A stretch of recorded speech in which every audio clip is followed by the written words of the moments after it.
over the course of the last 120 hours, as we only have 18 hours left, we've been doing kind of a real-time story that plays out. People have 120 hours to stop a pandemic, and people online unlock certain things, and then communicate with people in the real world to find them. So there are all these golden objects that are hidden all over the place, bottles of water, special water, and if you bring things here and actually touch it to the surface, it'll change the room. Everything that you see here is actually like real-time data. So like I can actually alter the room in terms of the movement of.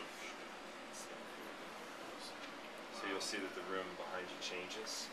So like right here is representative of like swarm activity, you know, within the disease, and this runs down a simulation. All the red dots represent like disease, but people online can actually click them and make them blue and actually combat the disease. But it'll run a simulation throughout the course of the. It's been running since I guess for the last 120 hours almost. So the interactive part of it, how do people find this? There are people online who are participating, and then people who are, you know, playing within the game here. Mm-hmm. So some of it's done as a back channel to using like Twitter and Facebook, and then we have a site, hopeismissing.com, where people can mash up and do things there. And then what's neat is you see these circles of affection. They started like really small, but what we did was we took like the Egyptian theater, the Eccles theater, all the various theaters, and then applied them to certain. Go Wallace here, and you can check in using their apps. So we modeled like the Eccles off of New York. It became like New York, and then we took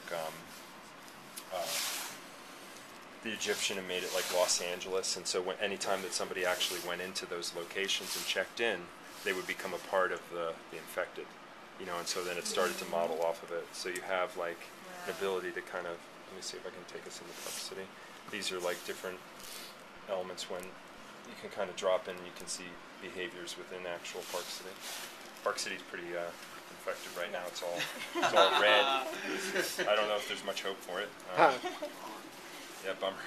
Exactly. So, but yeah, and I'm trying to think what else I can add. So there's 50 different portraits here with people with their eyes closed, and down here it kind of is all the golden objects that have been coming back. You know, that people find.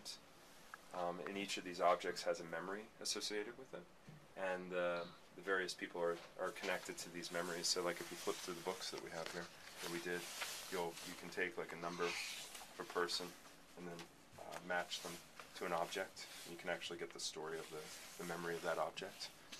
And then these are really cool in here, Scott.